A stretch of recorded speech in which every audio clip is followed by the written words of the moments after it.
Nono encontro, catequese em gotas, verdadeiro Deus e verdadeiro homem. O acontecimento único e total, singular da encarnação do Filho de Deus, não significa que Jesus Cristo seja em parte Deus e em parte homem, e nem que ele seja o resultado da mescla confusa entre o divino e o humano. Ele se fez verdadeiramente homem, permanecendo verdadeiramente Deus. Jesus Cristo é verdadeiro Deus e verdadeiro homem.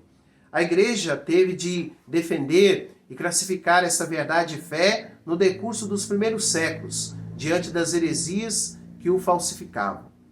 As primeiras heresias, mais do que a divindade de Cristo, negaram sua divindade, sua humanidade verdadeira. Desde os tempos apostólicos, a fé cristã insistiu na verdadeira encarnação do Filho de Deus, que veio na carne. Mas desde o século III, a Igreja teve de afirmar contra Paulo de Samastossa, em um concílio reunido em Antioquia, que Jesus Cristo é o Filho de Deus por natureza e não por adoção. O primeiro concílio ecumênico de Nicéia, em 325, confessou em seu credo que o Filho de Deus é gerado, não criado, consubstancial ao Pai. Condenou Ario e afirmou que o Filho de Deus veio do nada e que ele seria de uma substância diferente à do Pai.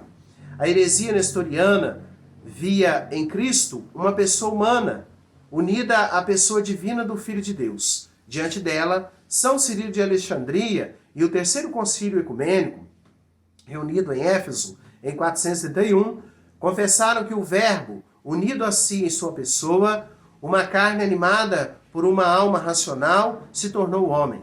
A humanidade de Cristo não tem outro sujeito senão a pessoa divina do Filho de Deus, que a assumiu e a fez sua desde sua concepção.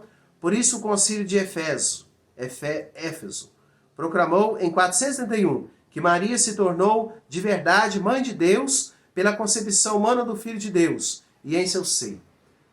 Mãe de Deus, não porque o Verbo de Deus tirou dela sua natureza divina, mas porque é dela que ele tem o corpo sagrado, dotado de uma alma racional, unido ao qual, na sua pessoa, se diz que o Verbo nasceu segundo a carne. Os monofisistas afirmaram que a natureza humana tinha cessado de existir como tal em Cristo, ao ser assumida por sua pessoa divina de Filho de Deus. Confrontando com essa heresia, o Concílio Vaticano, o quarto Concílio Ecumênico em Calcedônia, confessou em 451. Na linha dos Santos Padres, ensinamos unicamente a confessar um só e mesmo Filho, nosso Senhor Jesus Cristo, o mesmo perfeito em divindade e perfeita humanidade, o mesmo verdadeiro Deus e verdadeiro homem, composto de uma alma racional e de um corpo, substancial ao Pai segundo a divindade, consubstancial a nós segundo a humanidade, semelhante a nós em tudo, com exceção do pecado, gerado do Pai antes de todos os séculos, segundo a divindade, e nesses últimos dias, para nós e para a nossa salvação, nascido da Virgem Maria, Mãe de Deus, segundo a humanidade.